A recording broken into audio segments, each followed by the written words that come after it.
Tudo da Canção Nova em um só lugar. Canção Nova Play. Boa tarde a você sintonizado no Sistema Canção Nova de Comunicação. Estamos começando mais um programa Trocando Ideias ao vivo, direto de Cachoeira Paulista.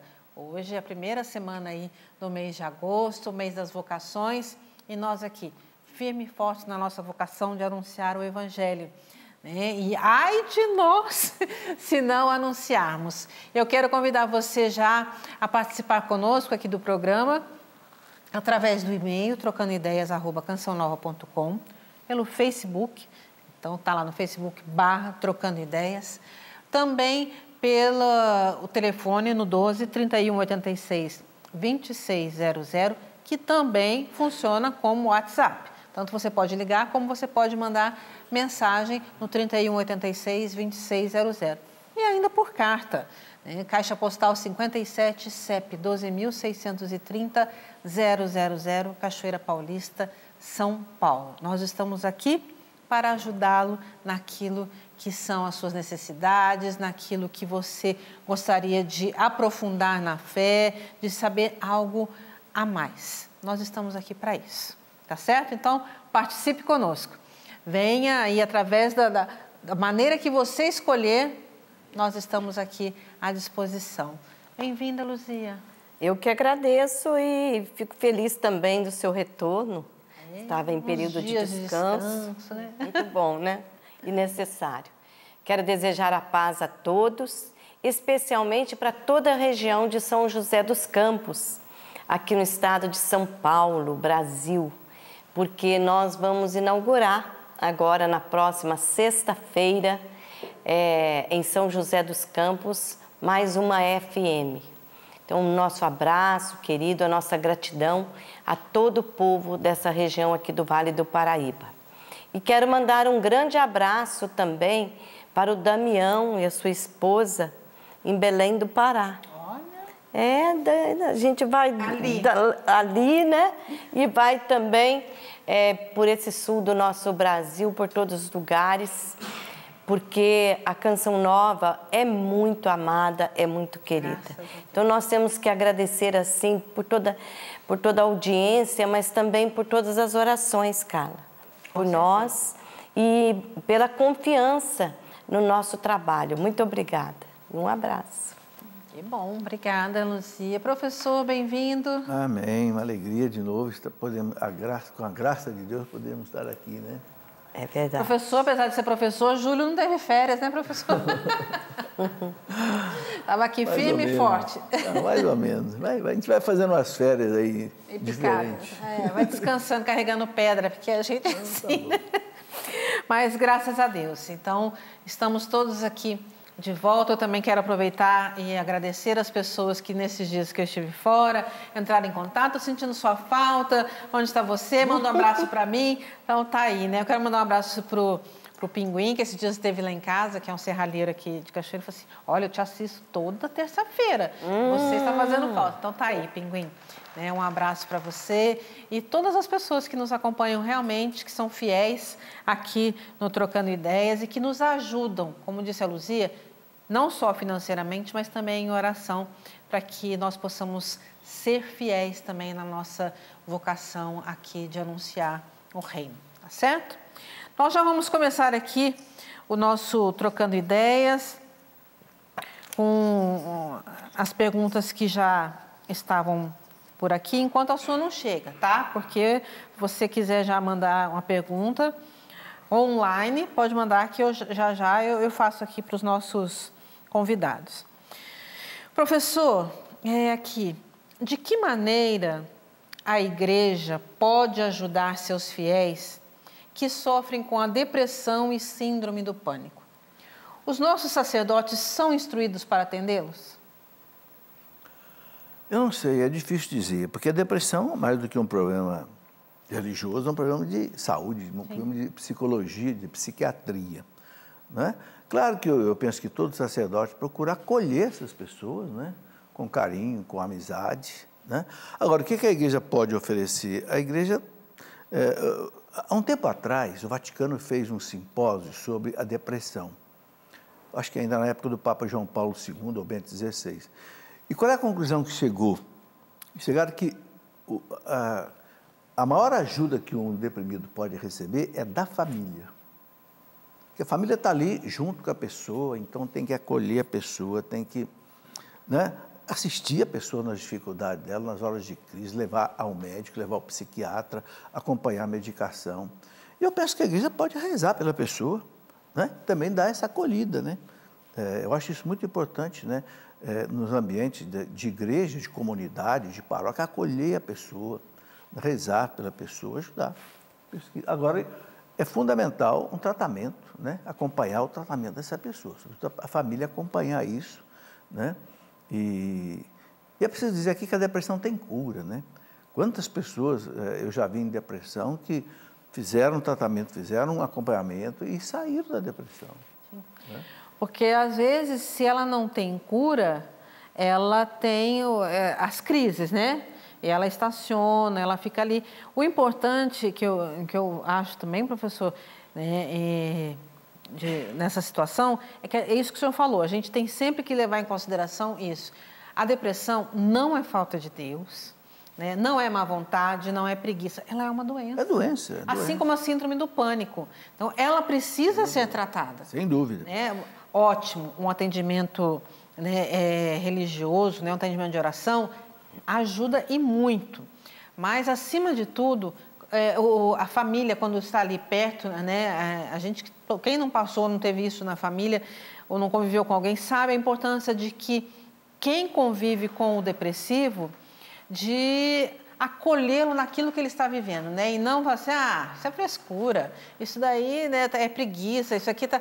Não, né? De levar a sério e buscar um tratamento mesmo, às vezes com medicação e tudo mais, mas é no profissional, é no psiquiatra e no psicólogo, e é lógico, né? Os padres, porque os padres ajudam, mas eles não são psicólogos, eles não são obrigados a ter isso, né, Luzia? Às vezes ajuda muito pela experiência, até mesmo por palavras de ciência, algumas coisas, mas na cura interior, mas eles não têm, vamos dizer assim, uma obrigação disso. Né? E eu penso que uma das coisas na igreja que melhor existe para ajudar uma pessoa em depressão ou em qualquer situação são os grupos de oração da Renovação Carismática Católica. Como você pergunta se na igreja, né, claro que na paróquia, por exemplo, nós temos aqui o Padre Rivelino, meu Deus, que acolhimento aqui na igreja São Sebastião, né? Que amor com que ele abraça todos os paroquianos e assim muitos e muitos padres por essas paróquias afora. E como eu estou dizendo, o grupo de oração, eu vejo muitas pessoas que indo ao grupo de oração, um grupo de oração da RCC, da Renovação Carismática Católica, que às vezes são aquelas pessoas simples que oram pelo enfermo e quanta graça, quanta cura o Senhor tem realizado, mas sem deixar a parte clínica, a parte médica, e isso é demorado. Quem convive, como o professor Felipe disse, e a própria Carla, aqui tendo uma situação em família, né?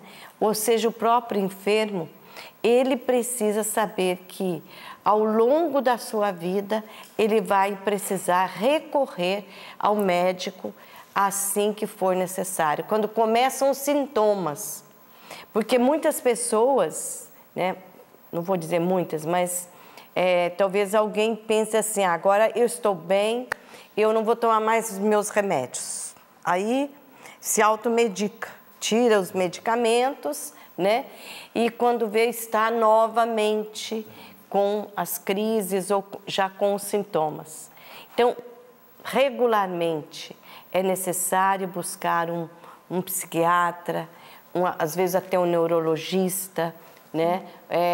Um acompanhamento psicológico e a oração. A igreja vai ajudar com a oração e o acolhimento. E a gente sempre lembrar disso, porque às vezes fala assim, mas por que Deus não me cura? Deus muitas vezes cura através dos remédios também, através da medicina. Ele deixou aí a medicina para isso. Então, a gente também não minimizar isso, né? A medicina, os médicos, eles também eles trazem o dom de Deus ali também neles, na profissão deles. Então, a gente, né, está aí caminhando junto, né? A fé, a razão, também a espiritualidade com a ciência, a gente está aí caminhando, que vai dar certo. Tem jeito. É importante, eu acho, lembrar aquilo que fala o Eclesiastes no capítulo 38, né? Procura o médico e toma a medicação. Sim. Porque tanto o médico como o medicamento são dons de Deus, está no Eclesiastes bem claro, né? Eu penso também, sabe, a Luzia colocou bem as 3 coisas, tem que ter a oração, tem que ter o psiquiatra e tem que ter o psicólogo também, porque eu percebo que muitas pessoas que eu converso com problemas de depressão, elas têm algumas coisas dentro dela, em termos de pensamento, que está errado. Sim. Então, a psicologia pode redirecionar essa pessoa para não sei, um sentimento, um pensamento, uma meta mais adequada. Sim. Né? E agora, outra coisa que eu acho importante também é a confissão, sabe? Eu já percebi que tem pessoas que carregam dentro de si um certo remorso, um certo, não sei, às vezes problemas, pecado mal resolvido. Às vezes até já confessou, mas ela não se perdoa, então fica carregando aquela fermentação dentro. Né? Tem umas coisinhas de estimação. O que a igreja pode oferecer? Eu penso exatamente isso. É a oração, é a confissão, é a Eucaristia. E esse acolhimento, né, que nós já conversamos aqui. Que é isso mesmo. A gente também tem sempre que lembrar que a confissão, ela é um sacramento de cura. Opa, exatamente. Então, né, vamos aí, tá? É de graça, vamos lá, vamos aproveitar. A graça que é de graça. Ai, Lu, a Michele diz o seguinte: eu sou casada há 17 anos e tenho 3 filhos. Meus filhos e eu somos católicos, praticantes, e o meu marido é evangélico afastado. Ele me pediu que o ajudasse a voltar para a sua igreja, indo com ele no culto. O que eu devo fazer? Isso é uma coisa muito pessoal. Mas eu vou responder dentro daquilo que é o meu pensamento como católica, tá? Veja bem, você e seus filhos estão engajados na igreja, estão praticando, estão seguindo a fé católica. E o seu marido quer voltar à igreja, embora evangélico, e quer que você vá com ele. Eu penso que pode ser uma grande armadilha. Não é que ele esteja fazendo uma armadilha para você, não é isso. Mas se ele quer voltar à igreja, é ele que precisa dar o passo. Se ele quer voltar para a sua denominação evangélica, é ele que tem que ir. Agora, você também pode convidá-lo a vir para a Igreja Católica. Porque, sabe, a maioria dos evangélicos, eles são aqueles que vieram da Igreja Católica e por alguma decepção, desapontamento, influência de outras pessoas, enfim, várias situações, às vezes até, não vou usar mais uma palavra mais forte, mas influências vai para a igreja evangélica quando querem, ou quando querem buscar uma graça, ou quando há promessas de milagres, essas coisas todas. Mas a sua origem é católica, é apostólica, e vou até dizer até romana, né? Então, fique na igreja católica. E se ele quer ir na igreja dele, incentive ele a ir. Mas você não precisa ir com ele, não. Se tiver que alguém vir, tem que ser ele para acompanhar você e seus filhos. Exatamente, porque ainda os filhos estão juntos, né, com ela, na igreja católica. Então, fazer uma experiência ali. E uma coisa que eu acho também, que a Luzia falou, eu acho perigoso pelo seguinte, porque, infelizmente, muitos católicos, não digo que seja o caso dessa família que está perguntando, mas muitos católicos não têm uma formação adequada. E, às vezes, se deixam influenciar, não é? Por uma teologia que não é católica e acaba abraçando, às vezes, uma igreja que não é igreja católica. Então, eu acho também que a prudência aí é importante. Tá certo. Obrigada, professor. O professor Douglas Castro, ele diz assim: No Nordeste, várias paróquias instituem, acho que não só no Nordeste, no Brasil inteiro, mas várias paróquias instituem o atendimento de confissões toda quinta-feira. Existe alguma relação entre o sacramento e o dia da quinta-feira? Não. O sacramento da confissão pode ser ministrado qualquer dia, qualquer hora. Eu nunca li nada da igreja Uma questão mais pastoral, né? Eu acho que... Claro, as paróquias mas colocam horários e dias para atender a confissão, dependendo da disponibilidade dos padres, né? Mas não tem, assim, vamos dizer, um dia específico da confissão, como tem da Eucaristia quinta-feira, por exemplo. Quinta-feira é muito claro, porque na Quinta-feira Santa ela foi instituída. A confissão foi instituída num domingo, primeiro dia da ressurreição, e Jesus, no dia da ressurreição, instituiu o sacramento da confissão. Mas nem por isso a igreja fixa o domingo como dia de confissão. Não. Então, tá aí, qualquer dia é dia e não tem essa... O importante é confessar, né? E que bom que essa paróquia, né, ou essas paróquias, tem, né? estão se abrindo, né? Tem o sacramento da confissão na quinta-feira, porque isso é um sinal que os padres, né, estão aí acolhendo os seus fiéis e chamando, né, para a confissão, a conversão, a graça da perseverança, né? Sem dúvida. Luzia, vamos lá, ó. Hoje é dia dos sacramentais das igrejas. Boa tarde. Minha família e eu usamos os sacramentais abençoados, medalha, água, terço. Mas há crítica de uma prima evangélica sobre usar essa medalha das duas cruzes. A única coisa que respondi é que nela tem orações que me levam para Deus. Gostaria que a Lu e o professor comentassem esse assunto. Sobre os sacramentais, né? Eu vou ser sincera, eu não tenho assim muito a comentar, né? Estamos aqui trocando ideias, mas se foram bentos esses sacramentais, eles são um sinal para nós, para a nossa fé. Não é um tipo de... Como que a gente fala quando é simpatia ou que a gente usa algo? Amuleto. Por exemplo, eu uso Nossa Senhora das Graças. Como um sinal. Como um sinal. A medalhinha de Nossa Senhora das Graças, ela é benta, ela é um sinal para mim, né? E até para aqueles que vêm, é um sinal, um sacramental, que eu sou cristã, né?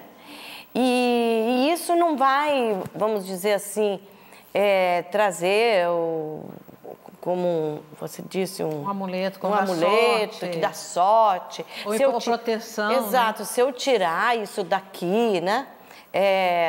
Essa medalha... Alguma coisa pode me acontecer. Pode me acontecer. Não é nada disso. É apenas um sinal. Como eu gosto do crucifixo. Claro. Né? Eu até, às vezes, eu quero pôr o crucifixo, eu quero pôr a Nossa Senhora, às vezes eu ponho a Nossa Senhora, eu ponho o crucifixo, né? Mas isso é como um sinal, como é lindo quando nós vemos alguém com um sinal da fé, ainda mais nos nossos dias, né? Onde cada vez mais, né, vai entrando, né, pela sociedade afora, por essa realidade de descrença, né? O esvaziamento da nossa fé. Então, é um testemunho, não tenha nenhum receio. Sem dúvida. E é um sinal poderoso, né, Luzia? Porque você vê, quando um padre vai fazer um exorcismo, por exemplo, o demônio detesta que joga água benta nele. Detesta que mostre para ele o crucifixo. Eu me lembro que uma vez estava com o padre Jonas, estávamos rezando por uma pessoa que estava assim, bem contaminada, né? Meu Deus, ele queria arrancar a medalhinha de Nossa Senhora da mão do padre, qualquer coisa. Eu lembro disso. Quer dizer, então, veja bem, o mal, ele foge dos sacramentais da igreja. Água benta, uma imagem benta, né? A bênção, né? Isso é realmente algo que tem poder. Deus colocou isso exatamente para a nossa proteção. E aqui não vai crítica nenhuma, mas eu penso assim, nós católicos não ficamos pegando no pé das pessoas evangélicas. Não são todas as pessoas evangélicas, não são todas as igrejas evangélicas, mas a maneira com que muitas pessoas evangélicas ou até igrejas atacam... Isso é que é ruim, né? Essa força, eu vou dizer, força espiritual da Igreja Católica, não é algo honesto. Porque chega numa pessoa que não tem convicção religiosa, convicção da fé católica, e vai ali, né, assolando com as suas ideias, com seus preconceitos. E abala, né? E vai abalando. Se nós não somos firmes, daqui a pouco nós estamos indo para o outro lado, por uma coisa, às vezes, até que não tem fundamento, né? É mais uma questão mesmo de preconceito. Eu penso que ela mesma deu a resposta para a prima, né? Dizendo assim, tem orações que me levam para Deus. Ótimo, né? Se aquela oração da cruz de São Bento, da medalha de São Bento, te leva para Deus, eu acho que a questão... E o respeito entra muito aí nisso que você está falando, né? A gente respeitar o outro, a fé do outro. E até nisso, porque até às vezes entre nós católicos a gente tem isso também. Né? A Luzia é devota de Nossa Senhora das Graças, né? É devota da Desatadora dos Nós, que daqui a pouco nós vamos falar dela aqui também, da novena dela, que eu sei que a Luzia, né, que trouxe essa devoção para a Canção Nova também. Mas, por exemplo, eu sou devota de Nossa Senhora do Perpétuo Socorro. Mas é a mesma Virgem Maria. Ah, não, mas não, a sua não quero saber, porque tem que ser essa, né? A Guadalupe, né, professor? Então, são tantas... Ah, não, mas eu gosto de São Bento, eu gosto de São Miguel... Gente, pelo amor de Jesus, né? Não tem tanta coisa para brigar por umas coisas que não...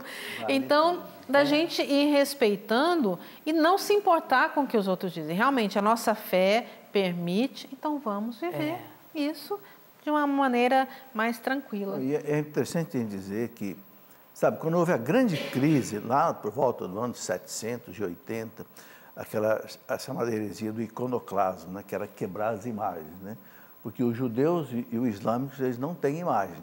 Então, isso entrou na igreja como uma heresia.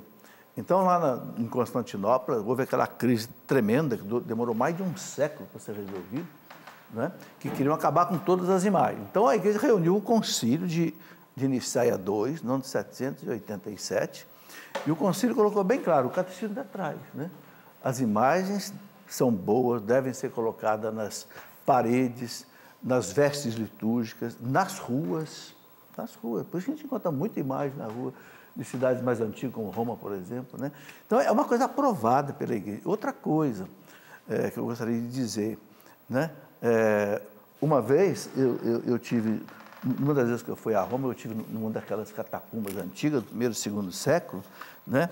E eu comprei ali um livro só de imagens fotografadas das paredes que os mártires faziam, né? Inclusive o catecismo aqui, ele traz uma imagem muito interessante, eu quero botar rapidinho, que é a imagem mais antiga de Nossa Senhora que se conhece, e é exatamente de uma catacumba, né? Não sei se eu vou achar fácil, também aqui no começo do catecismo, que aqui, essa imagem aqui, ó, não sei se dá para mostrar aqui, esta imagem, né, de Nossa Senhora aqui, eu vou ler o que está escrito. Está aqui no catecismo da igreja, né, e está escrito aqui assim, ó, veja, fragmento de um afresco das catacumbas de Priscila, Roma, início do século III, quer dizer, 200 e pouco, na época da perseguição, que foi até 313, né, a mais antiga imagem da Santíssima Virgem. As catacumbas são repletas de imagens, quer dizer, quem fazia isso? Os mártires. E eles eram martirizados exatamente para não fazer idolatria. Né? Então, você vê que eles aprovavam isso. Eram os porta-retratos da época. Os porta-retratos da época. Quer dizer, os selfies da época. Catacumbas são lugares onde os cristãos, né? Sepultavam os mortos, reuniam também. Reuniam na época da perseguição, né? Assim, geralmente ia por baixo da terra, né? Quilômetros, né? Quilômetros e quilômetros. E ali os cristãos oravam, ali enterravam muitos foram martirizados, os mortos. É muito interessante. Eu fui numa das catacumbas em Roma e vi também, né, por exemplo, essa imagem do peixe, né? Você vê muita imagem do peixe assim na rocha, não na terra, né? Desenhado, que significa o Cristo. Então, são coisas antigas que nós não podemos ignorar, né? E dizer assim, joga fora. Não tem como jogar fora essas coisas. Pelo contrário, o que eu não entendo, eu respeito. Eu mesma, Luzia.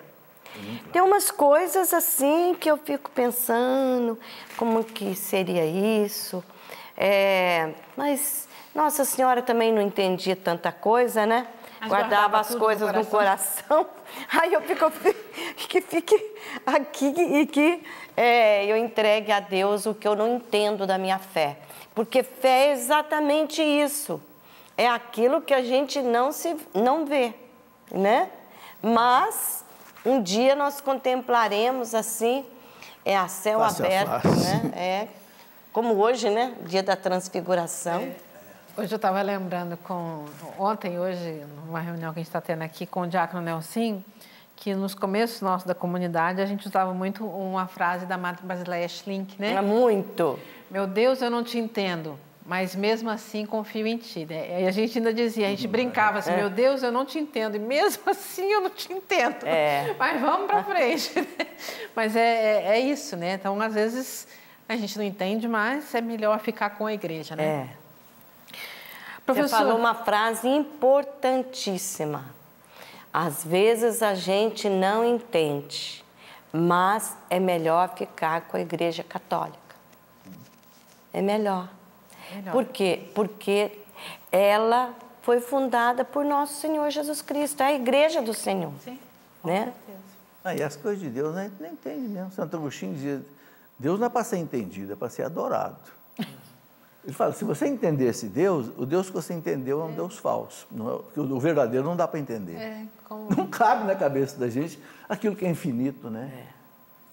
Exatamente. É a fé, né? É a fé que se sustenta. Isso. A professora pediu para não ser identificada, já que a gente está nesse assunto, então por isso que eu vou puxar aqui nessa coisa de sinais e tudo mais. Gostaria de saber se é correto o padre confessar e dar absolvição dos pecados sem estola. Porque o padre da minha paróquia não usa estola para confessar. Fico preocupada se a confissão é válida. Não, é válida, não tem nenhum problema. Válida. Você pode confessar com o padre em qualquer lugar e o padre está sem estola, não tem problema. Se o padre está na casa dele, na paróquia, a estola é fácil, ele põe a estola.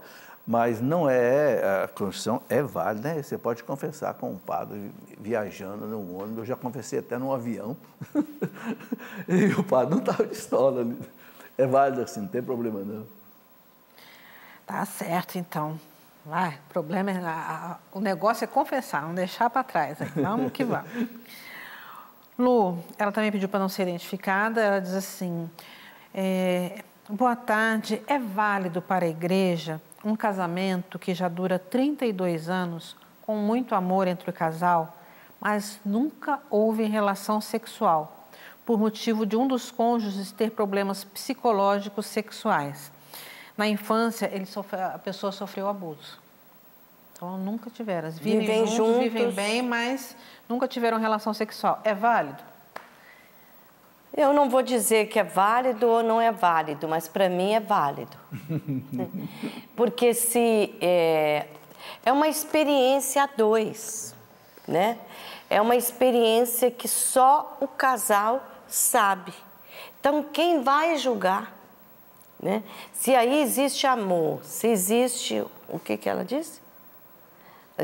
Existe amor... Respeito, eles se amam muito. Se amam, né? Tem uma dificuldade física, né? E isso se supera, né? No relacionamento. Então, quem sou eu para dizer que esse casamento não é válido?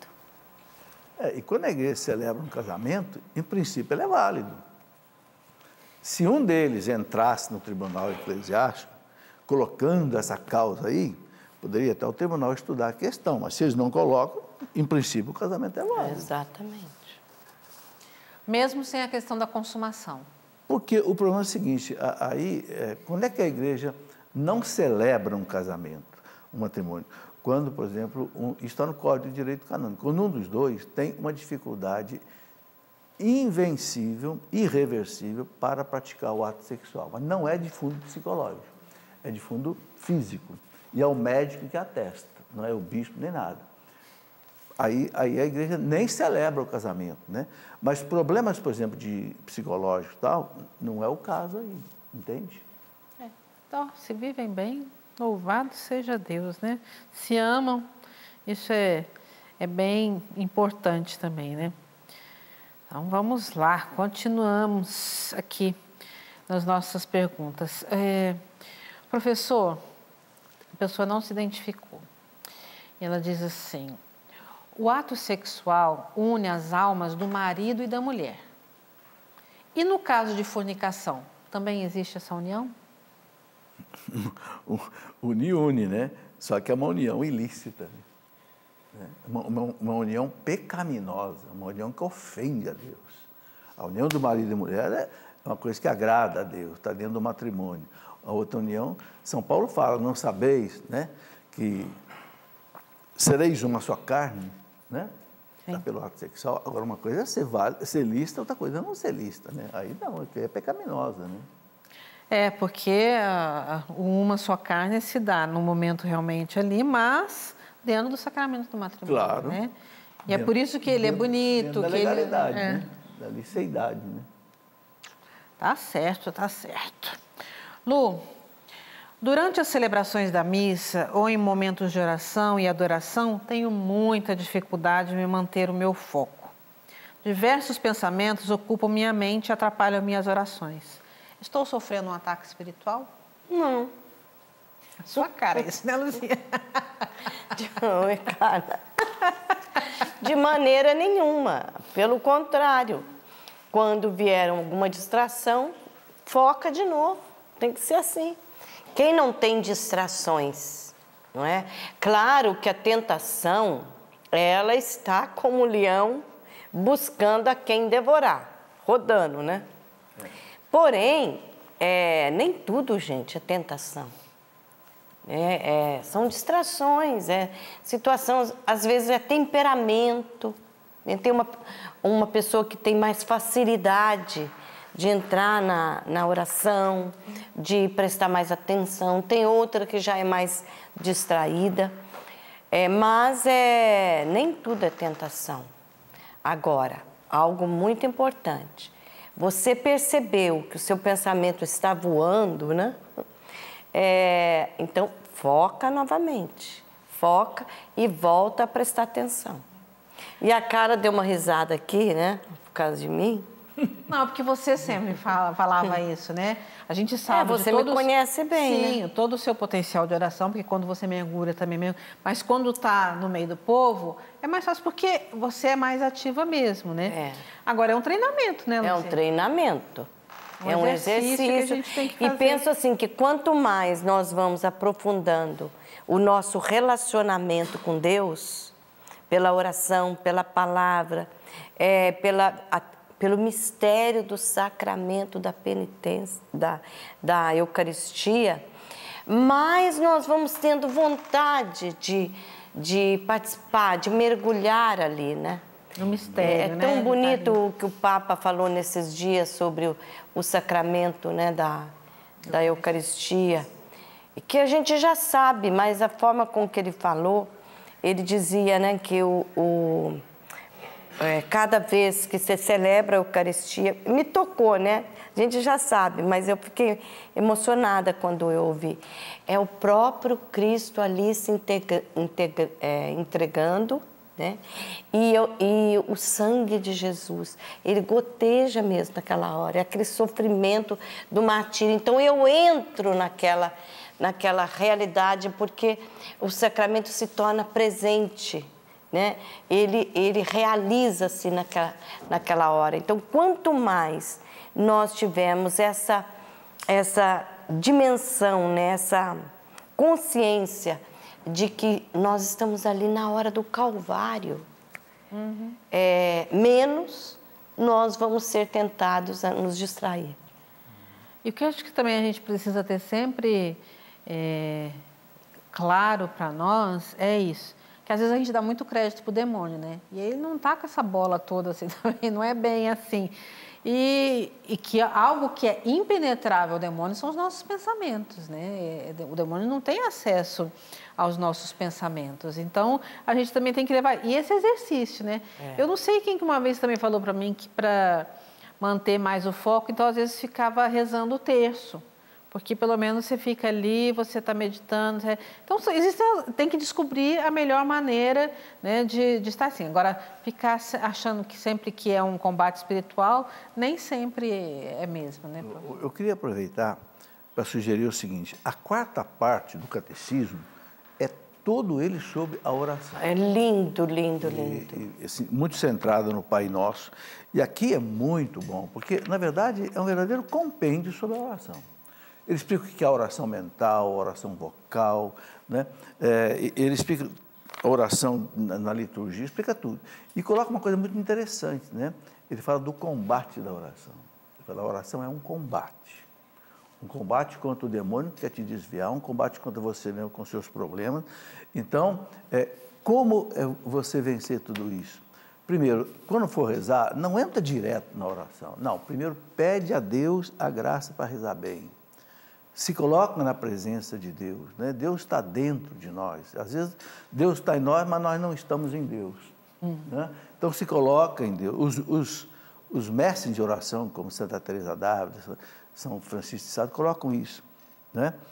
Procura um local adequado, posição adequada. Né? Se você sabe, tem tantas coisas que ajudam. Quando vem um pensamento, o que eles falam? Para a oração, entrega o problema para Deus. Você está rezando, está preocupado com o seu filho. Senhor, toma conta dele lá agora. Para a oração e entrega. Aí você volta. Agora, não perca o fio do candeeiro. Não perca o foco. Volta no foco. Quer dizer, é um combate. Existe perseverança. Agora, é interessante. Outra coisa que eles falam é o seguinte. Quanto mais você reza, mais você tem vontade de rezar. Quanto menos você reza, menos você tem vontade de rezar. É igual o sono. Forma o hábito da oração. A oração vai se tornando como um alimento que você não consegue mais ficar sem ela. Né? Outra coisa que essa quarta parte do catecismo fala, a gente deve ter um critério diário de oração. Por exemplo, eu vou rezar o terço, então reza todo dia. Entendeu? Se está com sono, reza andando, mas não deixe de rezar. Ou seja, estabeleça uma espécie de uma tarefa de oração e cumpra. Eu vou rezar o terço da misericórdia. Então, reze o terço da misericórdia. Não pegue muita coisa, porque senão você não dá conta. Mas pegue o mínimo necessário para alimentar a sua alma e cumpra isso. Faça poucas coisas, mas as faça bem, né? Isso, exatamente. Agora, o que tem aqui no Catecismo sobre oração, olha, é uma das coisas mais... Assim, maravilhosa. Porque aqui o Catecismo sintetiza muita riqueza em poucas páginas, né? Porque é uma síntese, né? Quando eu tive a oportunidade de gravar o DVD Livrai-nos do Mal, eu fiz todo ele em cima desse a quarta parte do combate da oração.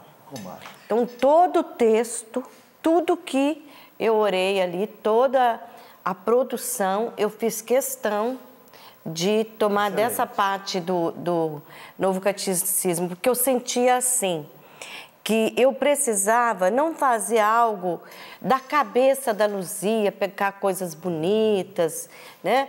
Mas eu devia ir pela igreja. Que esse Livrai-nos do Mal fosse uma catequese sobre esse combate na oração. E como foi bom para mim, porque eu tive que parar, ler, ruminar, rezar e realizar esse DVD Livrai-nos do Mal. Então, para mim, A primeira beneficiada foi você, né? Eu fui a primeira beneficiada. E, por sinal, até eu penso em retomar essa quarta parte, porque a gente precisa estar sempre retomando aquilo que é fonte para nós de fé e de oração. e faz uma explicação maravilhosa do Pai Nosso. Você pode rezar o Pai Nosso em meia hora, se você quiser, em 1 hora, se você quiser, entendendo cada uma daquelas 7 invocações do Pai Nosso. E aí ele desdobra isso. O que significa cada, né, Pai Nosso que estás no céu? O que significa isso? Aí você pode parar ali e ficar meditando. Vamos voltar àquilo que é aqui a máxima no Trocando Ideias. Kit de cabeceira.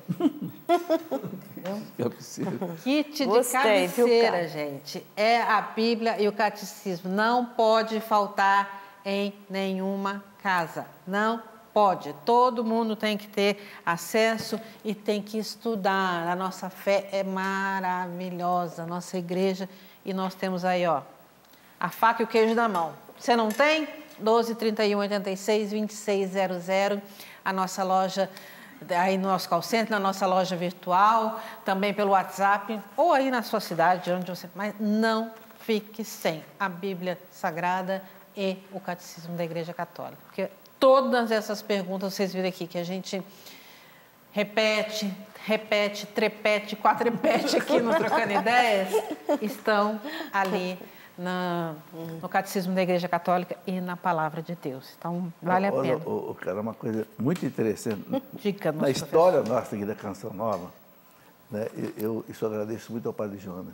Em 1992, o Papa aprovou o Catecismo. Eu não tinha lido o Catecismo ainda. O Padre Jonas ligou para mim, para minha casa.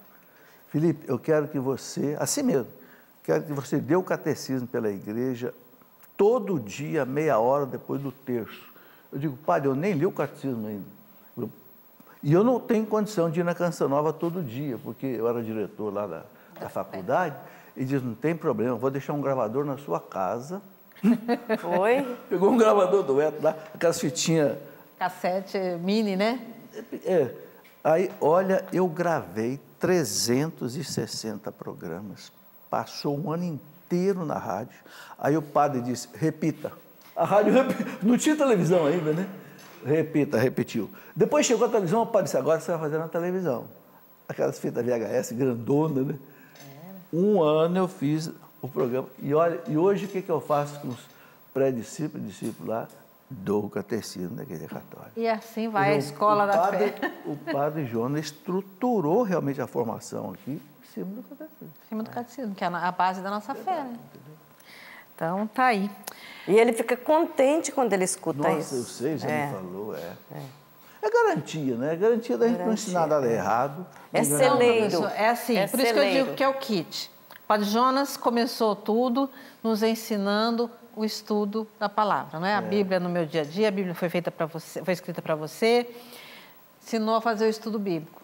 Depois, o catecismo. Está aí. Então, nós somos fruto da palavra e do catecismo. E nós temos que cada vez mais aprofundar e voltar assim, porque é assim que a gente encontra as respostas para a nossa fé e para a gente continuar aí, né, vivendo nesse mundo que só Jesus sabe, né?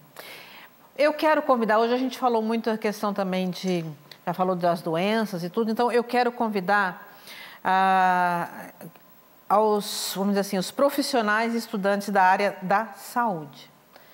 Dos dias 25 a 27 de outubro, então daqui a 2 meses, né, aqui na Canção Nova vai ter o seminário Giuseppe Moscati, né, que é em parceria com a Associação Giuseppe Moscati, um seminário com o tema Ciências Médicas, Fé e Razão.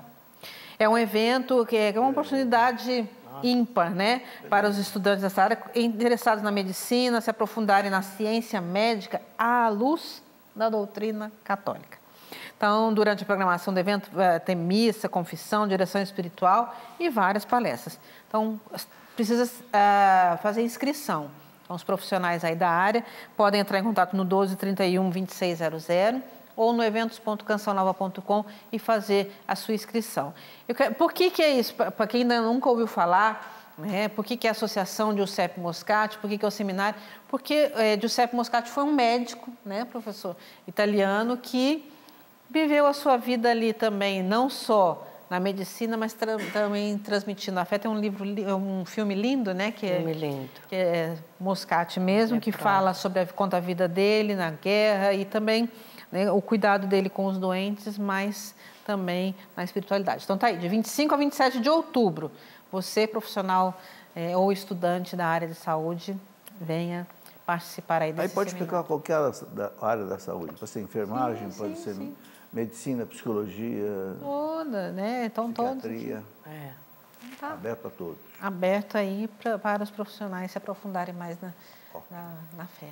Quem tem interesse também, né? Ótimo. E hoje, eu acho que hoje em dia muito amplo, tem fisioterapia, tem o pessoal... Até os cuidadores, né? Porque hoje são muito importantes. Às vezes os cuidadores, né, os que acompanham, então, eles não têm, às vezes, uma formação, eu penso assim, né? Nem sempre tem formação superior, mas só ali essa experiência do dia a dia e aprender a conviver também com o doente ali, né? Não é? Então, a gente está ali sempre. Então, tá aí, tá? O convite foi feito, não vai perder essa oportunidade, não. Professor, o Juliano, ele é de Joinville, Santa Catarina, e diz assim: temos muitas traduções de Bíblias. Qual a Bíblia que o catequista deve usar na catequese, tanto de crianças como de adultos? Vejo que na sala, muitas traduções, e inclusive muitas pessoas usam só a pastoral. Existe uma indicação? Olha, em princípio, toda a Bíblia aprovada pela Igreja pode ser usada. Por exemplo, Tem primato, né? aqui nós temos a Bíblia da CNBB, né, que é publicada, inclusive junto com a Canção Nova. Né? Então, é uma Bíblia assim, bem atualizada, porque as traduções vão melhorando, porque os exegetas, os teólogos, os hermeneutas, eles vão aprofundando o estudo da revelação à luz também da ciência. E vão melhorando as traduções, as palavras mais adequadas, para o povo entender melhor. Então, uma Bíblia boa, a Bíblia da CNBB, e outras Bíblias. O povo usa muito a Ave Maria, eu acho uma tradução boa também. Quer dizer, olha, tendo o imprimato da autoridade, quer dizer, autorização para ser publicado, pode ser usada. Entende? O que não pode faltar é a Bíblia, gente. Exatamente. E vamos aproveitar aí, olha, mês que vem, setembro, isso tem nada a ver com o que... mas é mês da Bíblia. Então já vamos comprar agora, vamos dar de presente uma Bíblia. Pelo menos, cada pessoa se der uma Bíblia de presente no mês de setembro, vamos espalhar a Bíblia, vamos espalhar a palavra de Deus. Né? Aqui eu não estou falando nem com questões financeiras, nem nada. É para espalhar. Né? Como dizia o Padre Jonas, o sonho dele era aquele do contrabandista de Deus lá. Então, espalhar a Bíblia, vamos espalhar a palavra de Deus. Não há portas fechadas para o Evangelho. Então, vamos aí dar uma Bíblia de presente, até a musiquinha, né? Para quem você ama. Então, tá aí. O importante é que seja uma Bíblia que tenha o imprimato da igreja, né? Então, fora isso, a tradução que tem, cada um se adapta melhor, né, professor? Quem quer fazer um estudo mais técnico da Bíblia, pode usar a Bíblia de Jerusalém, que é feita pelos dominicanos da Terra Santa, da Escola Bíblica de Jerusalém. Aí eles entram fundo em certas... Porque as notas são enormes. O Cleto fica lá e vai, porque ele estuda nela. Tinha aquela outra tab grande também, que era de estudo, né? Então, as notas explicativas são grandes. Para quem está ali, né, quer se aprofundar mais. Se não, está aí a da CNBB, a da Ave Maria, a de Jerusalém, a Pastoral, a do Peregrino, né? E assim vai... Se quiser ter todas também, ótimo, porque também é bom a gente estudar várias traduções, isso é o de menos. Eu quero lembrar aqui que nesse tempo agora, né, não só nesse mês, já faz um tempinho, a gente tem uma novidade para que as pessoas que se tornam sócio evangelizador da Canção Alma pelo cartão de crédito ou que troca a opção também do boleto para cartão de crédito ou débito, está recebendo um presente em casa, que é a miniatura do santuário. Olha que bonitinho, gente. Então, essa miniatura vai para as pessoas que estão contribuindo pelo cartão de crédito, né, são novos sócios, ou que trocaram o boleto pelo cartão de crédito ou débito automático. Então, está aí bem legal, tem a oração atrás, ó. Né? A oração do Pai das Misericórdias e a oração da Senhora da Pietà. Então, você também, aquela oração que todos os dias ao final da missa nós rezamos aqui na Canção Nova, e a do Pai das Misericórdias e também a da Pietà. Então tá aí, ó. Pode pôr em qualquer lugar da casa, do escritório, né? Dá para levar junto, dá para levar, carro, onde quiser, porque ó, é muito fácil. Então tá aí, você pode se tornar um sócio agora no 12 31 86 2600, né, pelo cartão de crédito ou pelo débito automático, e vai já receber isso em casa, ou mudar a sua forma de contribuição também para o débito ou para o cartão de crédito, e vai ganhar esse presente. Nós também temos aqui, olha, que é da própria, tá? A novena da Nossa Senhora Desatadora de Nós, que foi feita pela Luzia. É uma devoção já que você traz antiga, né, Lu? Assim, antiga que eu digo, uns bons anos. Claro, é. Faz o quê? Uns 20 anos já? Já, uns... Ou mais, né? Que você descobriu a Nossa Senhora Desatadora dos Nós, trouxe para nós, depois ela ficou famosa aí, né, pelo Brasil afora. Mas... E quem não tem nós para resolver, né? Então, os nós que nós causamos e os nós que causaram em nós. Então, Nossa Senhora é capaz de, pela sua intercessão junto ao seu Filho Jesus Cristo, nos conceder a graça dos nossos nós serem completamente desatados.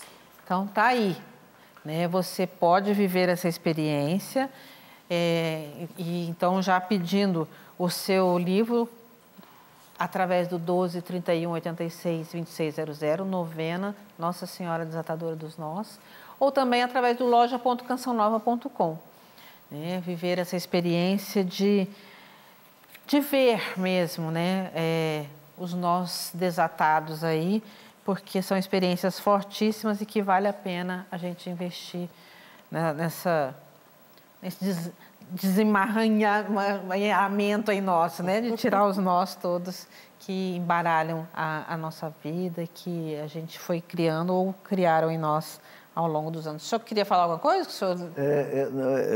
Estou lembrando uma frase aqui de Santo Irineu, que lá do século II, Santo Irineu dizia que Nossa Senhora, pela obediência dela a Deus, ela desatou o nó da desobediência de Eva, né? Então desata os nós dos nossos pecados também, né? E que nozão esse, né? Esse nozão, que assim seja, que já mudou muita coisa nas nossas vidas. Aqui nós temos mais algumas perguntas, assim, por exemplo, Lu, a Renata, ela diz, no papel de leigo, qual deve ser a minha postura diante de algumas lideranças que ostentam vidas tão diferentes da proposta no Evangelho?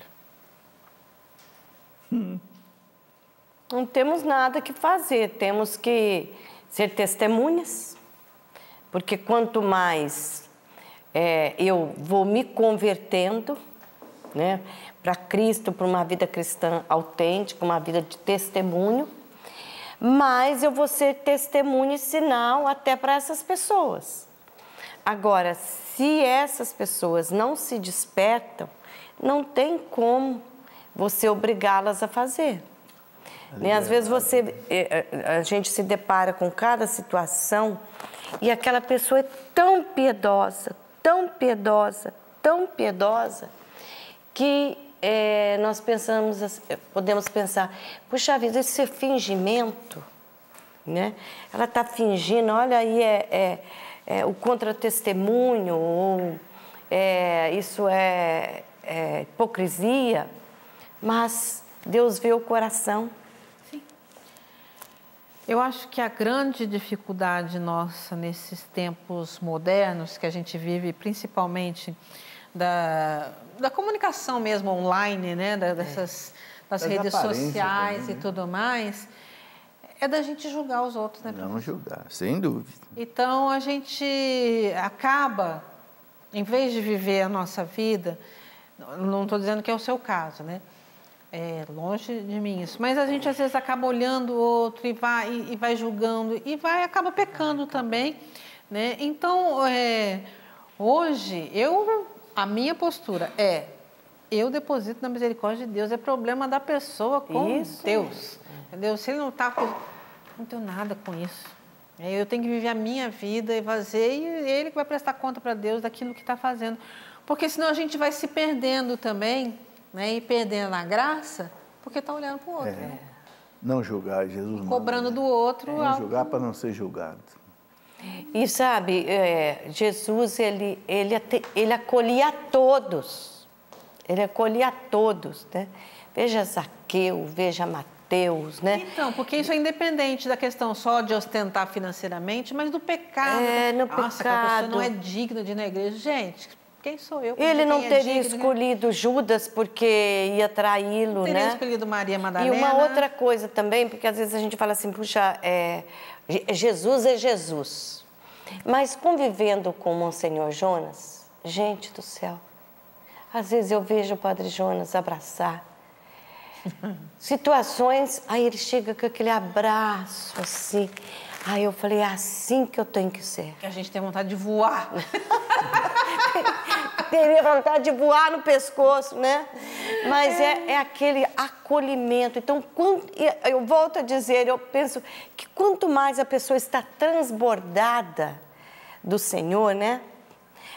Mais ele acolhe. Né? Você faz muito isso também. Então, é muito bonito ver, né? Isso é um processo também de conversão em nós.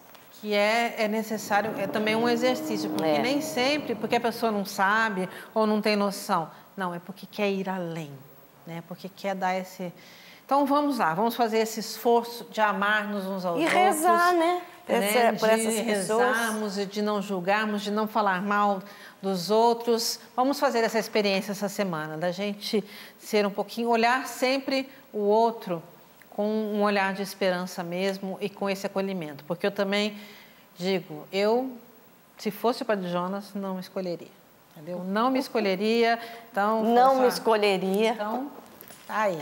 Mas ele acredita na gente até o final e mais do que ele, Deus acredita em nós, Deus investe em nós. Então, muito obrigada por estar conosco, também por nos acolher nesse tempo. E a gente está aqui, né? Ai de nós se não evangelizarmos. Contamos sempre com a sua ajuda, com a sua oração, para que a gente possa ser cada vez mais fiel. Obrigada, professor. Obrigada, Lu. Nada. Até o próximo, se Deus quiser. Até o próximo, se Deus quiser. Aquele tchauzinho para sua mãe, aquele beijinho. Transfigurar.